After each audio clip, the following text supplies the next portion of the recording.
और सभी को मेरा प्रणाम। एक चर्चा का विषय आज ये मुझे दिया गया कि मैं व्यक्तित्व विकास पर कुछ चर्चा करूं। अब जब व्यक्तित्व विकास की बात होती है तो ये कोई एक रेसिपी नहीं है कि हम कहें कि ये इसमें ये मिला दिया जाए तो व्यक्तित्व बन जाएगा। ये एक सतत प्रक्रिया है और इस प्रक्रिया का प्रतिफल धीरे धीरे हमको मिलता है। लेकिन फिर भी चूंकि आज जब मैं सवेरे बैठा हुआ था यहां पर तो किसी ने हमसे कहा कि ये हमारे हनुमान जी हैं, और मुझे लगा कि यदि हनुमान जी हैं तो उनके व्यक्तित्व से ही हम चर्चा की शुरुआत करें। आप लोगों ने सुना होगा, पढ़ा होगा, और खासतौर से जब आपने रामचरितमानस में सुंदरकांड पढ़ा होगा तो उसमें हनुमान जी के बारे में कुछ व्यक्तित्व के बारे में बात की गई। बड़ी अच्छी बात की गई। कहा गया है अतुलित बलधामम। चूंकि ये युवा मोर्चा का कार्यक्रम है और इसलिए मैं उसी की बात करूंगा अभी। अतुलित बलधामम हेम शैलाभदेहम धनुजवन कृशानम ज्ञान नाम अग्रगण्यम सकल गुण निधानम वानराणाम धीशम रघुपति प्रिय भक्तम वात जातम नमामि। आप परिचय देखिए जरा, इसमें इसकी सुंदरता देखिए इस परिचय में। मतलब तुलसीदास जी जब व्यक्तित्व का परिचय दे रहे हैं तो आप देखिए अतुलित बलधामम। जो हमारा युवा मोर्चा है ये भी अतुलित बल का धाम है।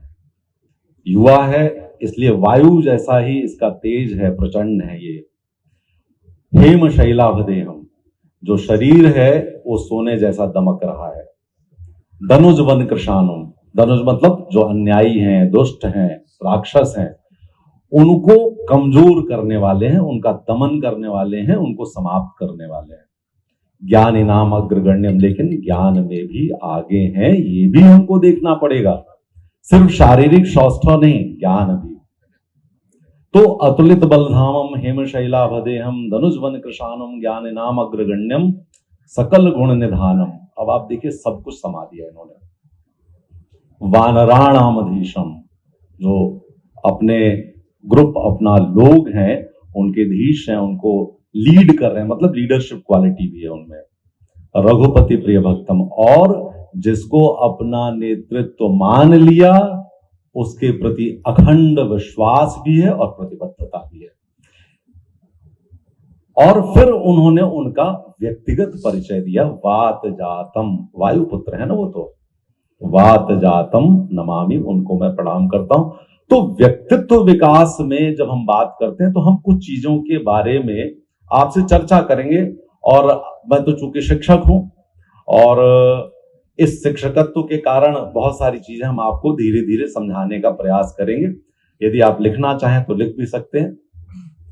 होता क्या है कि जब हमने हनुमान जी की बात की तो आपको पता है कि आज भी हनुमान जी की पूजा बहुत ज्यादा होती है। क्यों? क्योंकि उन्होंने अपने आप को सिद्ध किया है। और उनकी सिद्धियों की बारे में जब हम बात करें तो एक एक शब्द आप देखते जाइएगा और उस पर हम लोग चर्चा करेंगे। आपके प्रश्न होंगे, उन प्रश्नों का जवाब भी हम देंगे। जो सबसे पहली चीज होती है व्यक्तित्व निर्माण में, वो होता है परसिवरेंस एंड पेशेंस। मैं फिर से बोल रहा हूं, मैं एक एक शब्द को इंग्लिश हिंदी दोनों में, क्योंकि मुझे नहीं पता यहां पर कुछ लोग शायद हिंदी भाषी ना हो, कहीं बाहर से भी लोग हों, लेकिन फिर भी मैं हिंदी और इंग्लिश दोनों में बताता चलूंगा। Perseverance and patience.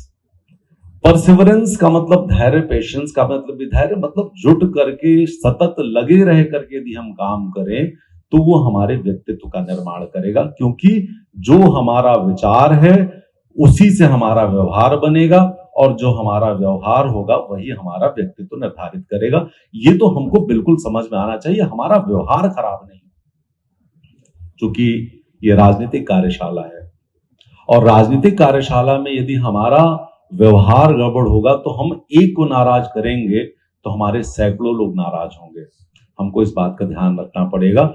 हम कटु बात भी इतनी शालीनता से कहें कि व्यक्ति सुने, समझे और ये माने कि हाँ, यदि हमसे ये गलती हुई है तो इसलिए हमको इस तरह से बोला गया है। लेकिन आप यदि किसी को डांट देंगे तो मुझे नहीं लगता कि वो आपके साथ कभी जुड़ेगा। तो जो परसिवरेंस है, पेशेंस है, ये सबसे इंपॉर्टेंट चीज है आपके लिए। पहला पॉइंट है ये, जिस पॉइंट को, जिस बिंदु के बारे में हम चर्चा कर रहे हैं, तो परसिवरेंस एंड पेशेंस। दूसरा शब्द जो हमको लगता है आप लोगों के लिए बहुत जरूरी है वो है एफर्वेसेंस।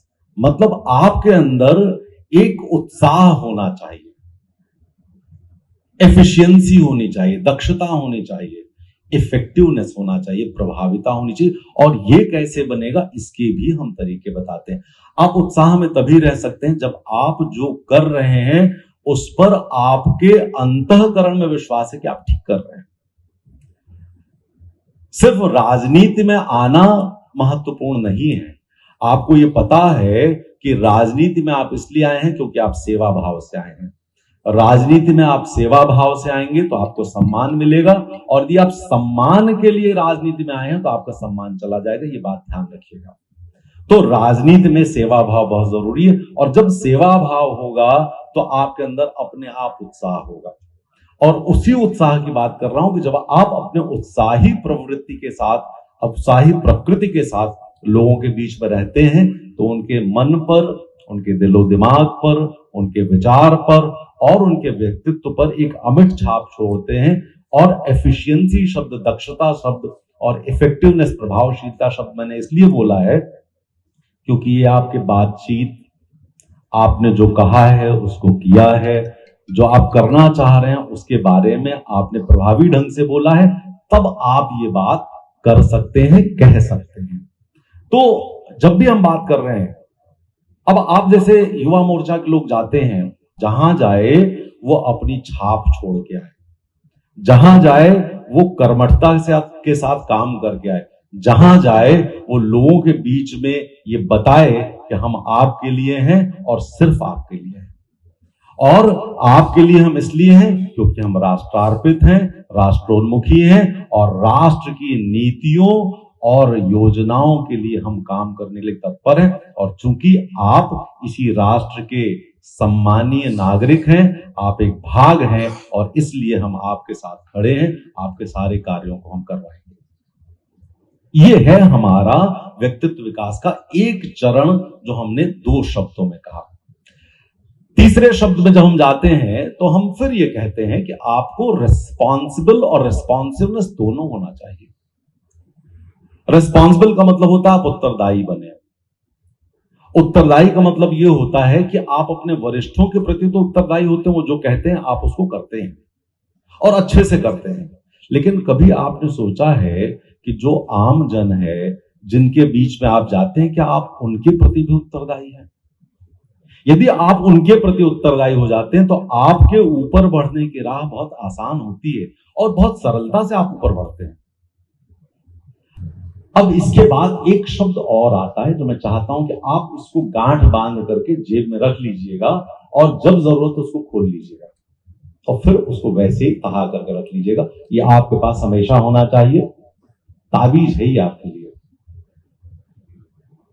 और ये है ह्यूमन सर्विस। निस्वार्थ भाव से लोगों की सेवा करते रहिए। हमारे साथ समस्या क्या है, और हम लोगों की समस्या है, मैं अपना व्यक्तिगत रूप से भी कह सकता हूं, आपके लिए भी कह सकता हूं, कि हम जिसकी मदद करते हैं हम सोचते हैं वो भी मेरी मदद करे।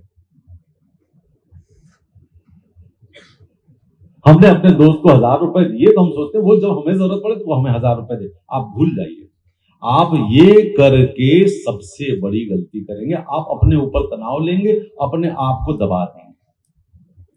आप जिसका हाथ पकड़ रहे हैं वो कमजोर है, आप भी तो कमजोर हो। आपका हाथ किसी और ने कभी पकड़ा था कि नहीं पकड़ा था? आप उसके लिए क्या कर पाए? आप बताइए, जिसने आपका हाथ पकड़ा था उसको कभी आपने कहा कि हम आपके लिए कर देंगे?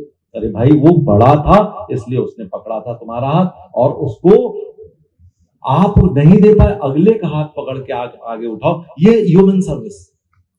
आप देते चलो, करते चलो और भूलते चलो कि हमने इनके लिए किया। आप ये भूलोगे, लेकिन जिसको आप करते हैं ना, आप उसको कभी नहीं भूलते।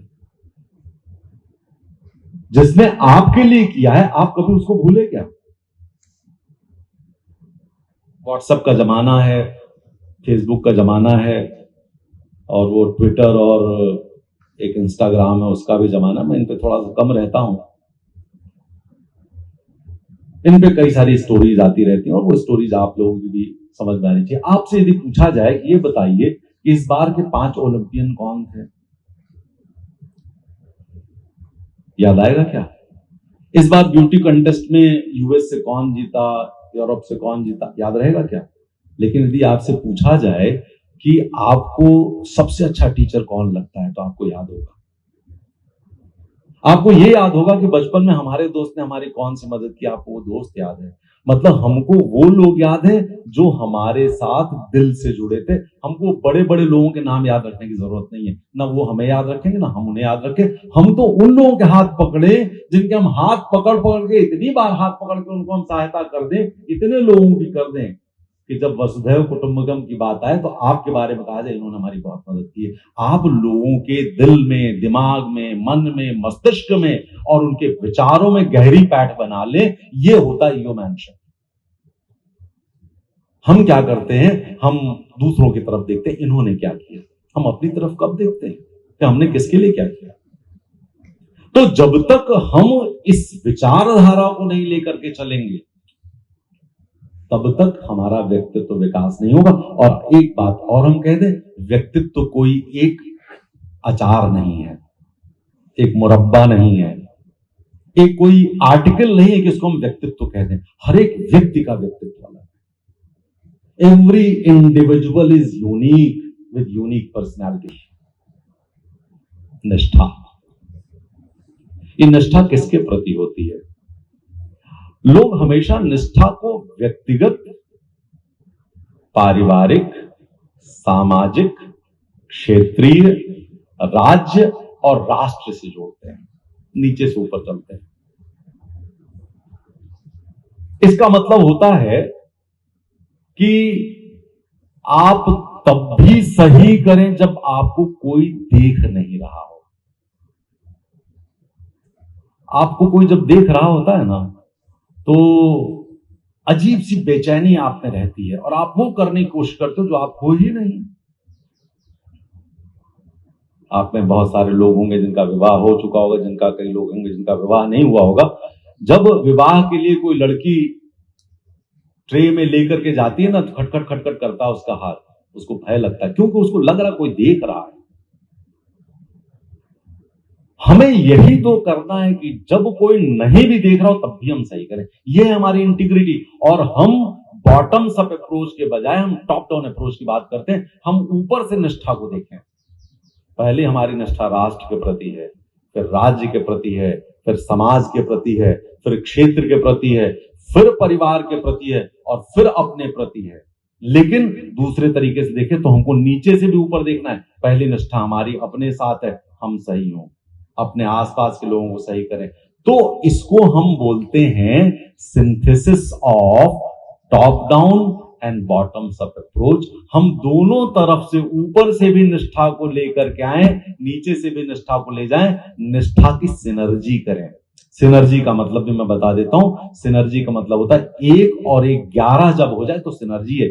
सिनर्जी का मतलब 1 और 1 2 नहीं होता, 2 और 2 4 नहीं होता है। जब 1 और 1 11 होगा तो सिनर्जी होगी, और ये सिनर्जी होती है। आप देखिए आज हमारी राजनीति में, विपक्ष में जब हम थे तब हम लोगों की जिंदगी कैसी होती थी। हर बात पे आलोचना, हर बात पे प्रताड़ना, हर बात पे कहीं ना कहीं हमको लक्षित करके कुछ ना कुछ किया जाता था। ये सबने देखा होगा, और जितने लोग राजनीति में वो तो जानते हैं इस बात को। तो एडेप्टेशन होना चाहिए, अनुकूलन होना चाहिए। और ये अनुकूलन कैसा होता है कि हम विपरीत परिस्थितियों में भी अपनी नीतियों, रीतियों, विश्वास, परंपरा और संगठन के हितों को आगे लेके जा सके, तो ही तो आपका व्यक्तित्व है। नहीं तो व्यक्तित्व किस काम का है? यदि आप बदल गए, आप पलट गए और आप उनके साथ भेड़ चाल में चले गए, तो आपका व्यक्तित्व कहां है? फिर तो वो कहा जाता है ना, रोलिंग स्टोन हैज नो मास। थाली के बैगन की कोई वैल्यू होती है क्या? वो पलटना नहीं है। हम अपने ऊपर विश्वास रखते चलें तो हमारा एडेप्टेशन होना चाहिए। और ये एडेप्टेशन, ये अनुकूलन जो हम बोलेंगे, ये अर्जुन अल्लू का डायलॉग नहीं है कि आप सोचें झुकेगा नहीं, वो नहीं है ये। लेकिन वास्तव में आपको नहीं झुकना है। लेकिन परिस्थितियों के अनुसार आप ध्यान रखिए, कुछ चीजें मैं बोल रहा हूं। श्री कृष्ण को रणछोड़ दास भी कहा जाता है। क्यों कहते हैं उनको हम रणछोड़दास? क्या वो भीरू थे, कमजोर थे? ऐसा नहीं था। उनको ये पता था इस समय यहां रुकना न्यायोचित नहीं है, समुचित नहीं है और किसी के लिए भी अच्छा नहीं होगा। अभी चलो हम पूरी तैयारी के साथ आएंगे। और फिर किया कि नहीं किया उन्होंने? वो किया जो आज हजारों वर्ष बाद हम श्री कृष्ण को याद करते हैं। तो रणछोड़ दास होना एडेप्टेशन की प्रक्रिया जो ईश्वर ने हमको सिखाई है, लेकिन रण छोड़ना उनको कह दिया गया। मैं फिर से कहता हूं, कह दिया गया, लेकिन उन्होंने रण में जाके पुनः वैसी विजय दिलाई, खुद उठाया कुछ भी नहीं। यही तो रणनीति है। और इसी रणनीति को आपको लेना पड़ेगा, तब जाकर के आप कुछ काम कर पाएंगे। तो एडेप्टेशन है, एक्लाइमेटाइजेशन भी है। अब एडेप्टेशन और एक्लाइमेटाइजेशन की मैं एक दूसरी डेफिनेशन, दूसरी बात कहता हूं जो आप लोगों के लिए काम आएगी। वो ये है कि हम पर्यावरण परिस्थिति के अनुसार ढल जाएं, ये एक अनुकूलन होता है। और दूसरा अनुकूलन ये होता है कि हम परिस्थितियों को बदल दें, ये दूसरा अनुकूलन है। हमें दूसरे पक्ष पे ध्यान देना पड़ेगा। हम परिस्थितियों को बदलने में सक्षम होंगे, हम अनुकूलन करेंगे, लेकिन परिस्थितियों को बदलेंगे, हम खुद नहीं बदलेंगे, क्योंकि हमको अपने उस बात पर विश्वास है जिस बात की सबसे पहली मैंने बात की थी, परसिवरेंस, पेशेंस। जब तक वो हमारे अंदर नहीं होगा, हम बदल जाएंगे। और यदि हम बदल गए तो हम कहां रह गए? हमारा व्यक्तित्व कहां है? एक और चीज, और वो है जीवंतता।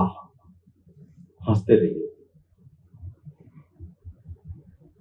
आपने सुना होगा कि जब आप मुस्कुराते हैं, जब आप हंसते हैं, तो एक गुड हार्मोन, हैप्पीनेस हार्मोन निकलता है। और ये हार्मोन सिर्फ आपको खुश नहीं करता है, आपके आसपास वालों को भी रेडिएट करता है। ये आप रेडिएट होता है आपको खुशी। तो ऐसे माहौल में जब आप रहते हैं और बड़े लंबे समय तक रहते हैं, तो हंसना लोग भूलने लगते हैं, मुस्कुराना भूलने लगते हैं, गंभीरता अनावश्यक रूप से अपने व्यक्तित्व पर ओढ़ लेते हैं। हमारी इच्छा तो हंसने की है, लेकिन हमको गंभीरता से बैठने को कहा गया है। ये गंभीरता आप रखिए, लेकिन मुस्कुराइए तो। मैं कई बार जब हमारे बच्चे यूपीएससी का या एमपीपीएससी का इंटरव्यू देने जाते हैं, तो मैं कहता हूं प्लीज वेयर अ स्माइल। आप एक मुस्कुराहट तो पहनिए। आप अच्छा कपड़ा पहनते हैं, अच्छा परफ्यूम लगाते हैं, लेकिन मुस्कुराते नहीं है। लेकिन वो मुस्कुराहट बहुत कैप्टिवेटिंग होनी चाहिए, आकर्षित होनी चाहिए। मतलब आप ऐसा ना करें कि आपकी मुस्कुराहट में व्यंग्य झलकने लगे। ये मुस्कुराहट नहीं चाहिए हमको। हमको चाहिए कैप्टिवेटिंग। कृष्ण का मुस्कुराहट देखो ना आप, भले ही वो फिल्म में आए वो और सीरियल में आए, लेकिन वो मुस्कुराहट तो आज भी आपको याद है ना, नीतीश भारद्वाज की। ये स्माइल कभी उनके चेहरे से गई? चाहे कितना भी बड़ा दबाव हो, चाहे कितनी भी बड़ी समस्या हो, चाहे कितना भी विरोध हो, विपक्ष हो, बड़ा विपक्ष है और हमारे पास मुट्ठी भर लोग हैं, फिर भी हम मुस्कुराते रहे और जीत गए। यही तो मुस्कुराहट का राज है। तो ये जो लाइवली होना है वो बड़ा जरूरी है। आप लाइव वायर बनिए, मतलब हाथ लगे तो झटका लगे। और ये जो झटका लगने वाला बात है ना, याद है आपको, रामकृष्ण परमहंस का कोई हाथ छू लेता था तो उसके सकारात्मक ऊर्जा आती थी। आ गई है ये पॉजिटिविटी, आपसे रेडिएट होनी चाहिए। ये रेडिएट होती और सब में होती। मैं हमेशा कहता हूं कि everybody is a born leader. हर एक व्यक्ति पैदाइशी नेतृत्व होता है, बस वो पहचानता नहीं है। और हर एक व्यक्ति, फिर से मैं कहता हूं, एक पैदाइशी मनोवैज्ञानिक भी होता है। आप मनोविज्ञान समझिए ना लोगों का, वो आपसे क्या चाहते हैं, क्यों चाहते हैं, कैसे चाहते हैं। अच्छा है उनकी मदद करिए, नहीं अच्छा है उनको समझाइए, नकारात्मक है दबाइए। एक और शब्द अब दे ही रहे हैं तो शब्दों की श्रृंखला को चलने दें। हम योजना ही नहीं थी कि इस तरह की आग लगने पर क्या करना चाहिए। आप सोचिए, वो रेस्पॉन्सिव थे लेकिन वो प्रिपेयर्ड नहीं थे, तो तैयारी में नहीं थे। अब उनका मन उससे उछता और उसके बाद उन्होंने क्या किया, अगली बार फिर 1-2 साल बाद कहीं किसी गांव में आग लगी तो उन्होंने अपने तहसीलदारों को एसडीएम को भेज दिया और दूसरे दिन गए मुआवजा बांट के चले गए।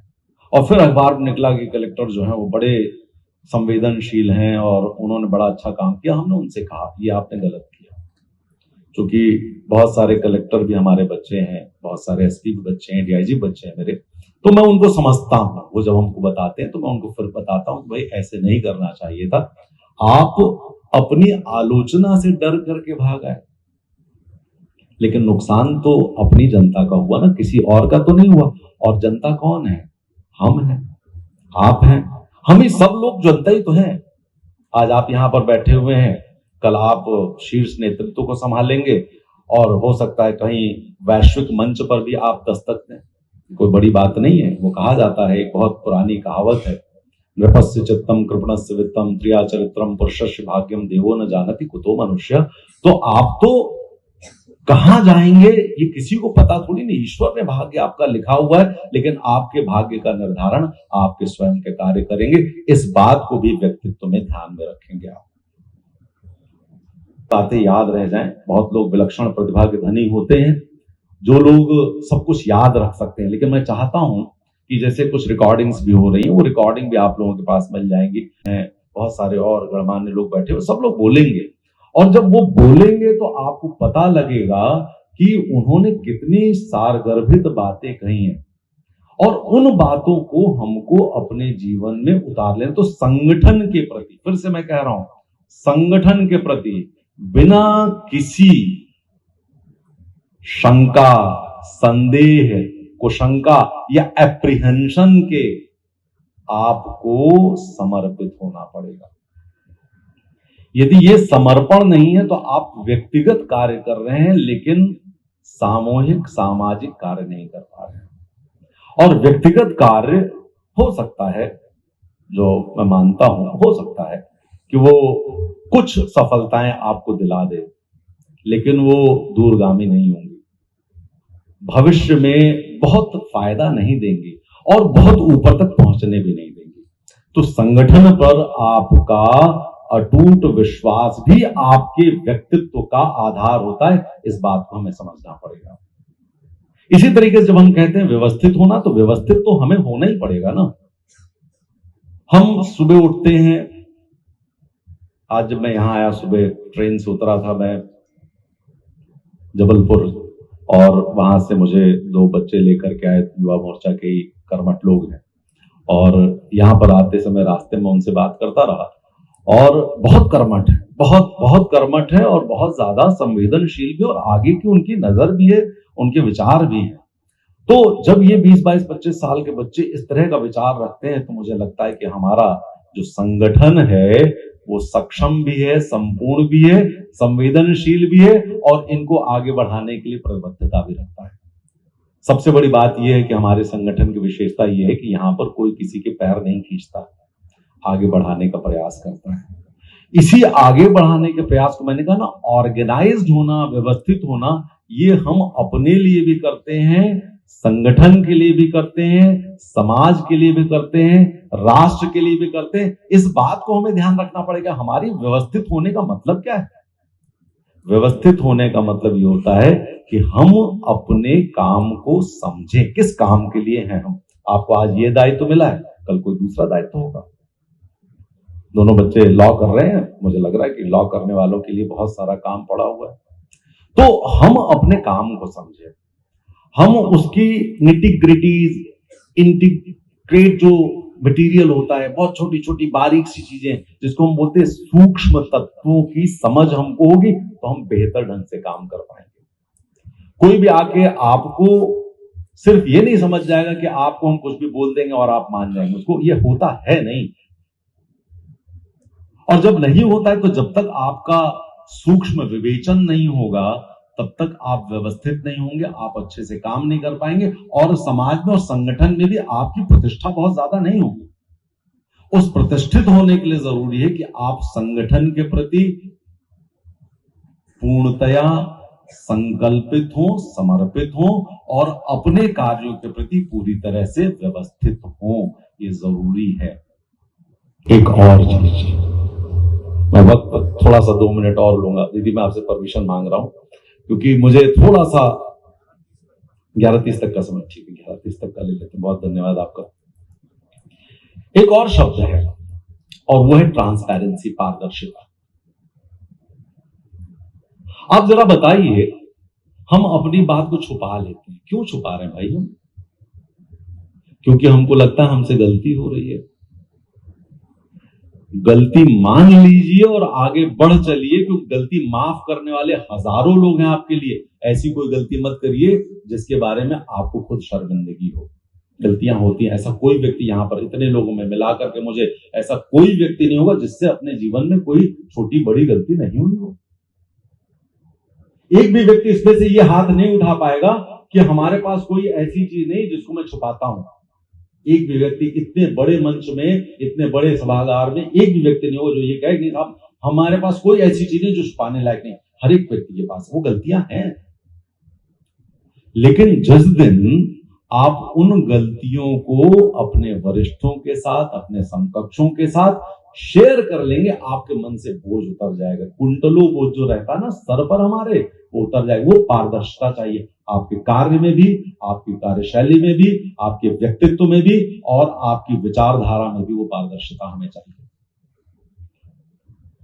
इस पारदर्शिता के बिना सबको पता है थोड़ा सा आगे बढ़ जाएंगे, थोड़ा सा और आगे बढ़ जाएंगे, लेकिन एक समय तो ऐसा आएगा ना जब हमारी वही गोपनीयता हमारे लिए हानिकारक होगी। क्योंकि आपको लगता है कुछ छुपा हुआ है, छुपा कुछ नहीं है आपकी नजरों से नहीं, तो हम आपको बताते हैं किसकी नजरों से छुपा नहीं है। कोई ना कोई तो होता है ना जिससे आप अपनी बात शेयर करते हैं, जिस पर आप पूरा विश्वास करते हैं। लेकिन क्या जरूरी है कि वो भी आप पर उतना ही पूरा विश्वास करता है? बिल्कुल सरल सी बात कह रहा हूं। उसका कोई दूसरा विश्वसनीय होगा और उस विश्वसनीय का एक दूसरा विश्वसनीय होगा। मतलब यदि आपके पास से बात गई है तो वो पब्लिक है, वो सार्वजनिक है, उसको छुपाइए मत, आप कर लीजिए, उसको बता दीजिए सबको। और यदि ऐसी कोई बात है जो आपके अलावा कोई नहीं जानता है तो इस पर मैं कोई सलाह नहीं दूंगा आपको। ये आपका स्वविवेक है कि आप उसके साथ क्या करना चाहते हैं। लेकिन यदि आपकी बात किसी एक व्यक्ति से भी शेयर हो गई है तो ये मान के चलिए वो सार्वजनिक है, वो आपकी व्यक्तिगत या निजी नहीं है। इस बात को आप ध्यान रखिएगा हमेशा। तो इस पारदर्शिता को आप बना के रखिए ना, पहले दिन से बनाइए। बीती ताहे बिसारे दे, आगे की सुधिले। जो बीत गया सो बीत गया, उसका क्या करना है हमको। हम आगे तो चलें, देखें आगे हम कितना आगे बढ़ सकते हैं। और अभी तो आपके पास उम्र का उतना बड़ा स्पैन पड़ा हुआ है जिसमें आप कुछ भी कर सकते हैं, कहीं पे भी कर सकते हैं, पूरे विश्व में कर सकते हैं। तो का व्यक्तित्व और कृष्ण का व्यक्तित्व अलग था। बुद्ध का व्यक्तित्व और भगवान महावीर का व्यक्तित्व अलग था। मां दुर्गा का और मां काली का व्यक्तित्व अलग था। ब्रह्मा, विष्णु और महेश जो हमारी देवत्रयी है, इनका व्यक्तित्व अलग अलग है, लेकिन सब अपने आप में परिपूर्ण है। तो आप ये मत सोचिएगा कि यही व्यक्तित्व हमको बनना है। आप जिस व्यक्तित्व के लिए सबसे उपयुक्त हैं, उसको आप अपने अंदर टटोलिए, निकालिए और उस पर क्रियान्वयन कीजिए, आपका वो व्यक्तित्व बनेगा। और 11:25 हो गया है, मैं समय को लांघूंगा नहीं। एक श्लोक है, अक्षरम मंत्रम नास्ति, नास्ति मूलम औषधिम, अकर्मण्यो पुरुषो नास्ति, सिद्धि मूलम प्रबंधनम। ये अंतिम बात आपके व्यक्तित्व कि प्रबोधन पर मैं कह रहा हूं, ऐसा कोई अक्षर नहीं है जिससे मंत्र नहीं बनता हो, ऐसी कोई जड़ नहीं है जिससे कोई औषधि नहीं बनती है, ऐसा कोई व्यक्ति नहीं है जो सब तरफ से अकर्मण्य हो। जरूरत है प्रबंधन की, मैनेजमेंट की। सिद्धि मूलम प्रबंधनम। यदि हमें सिद्ध करना है तो हमको मैनेजमेंट करना होगा, हमें प्रबंधन करना होगा, अपना भी, अपने आसपास के लोगों का भी, अपनी राजनीति का भी, अपने वोट बैंक का भी, और अपने उन सभी चीजों का जो आपके दृश्य और अवचेतन मस्तिष्क में है। बहुत बहुत धन्यवाद। जय श्री राम। भारत माता की जय। नमस्कार।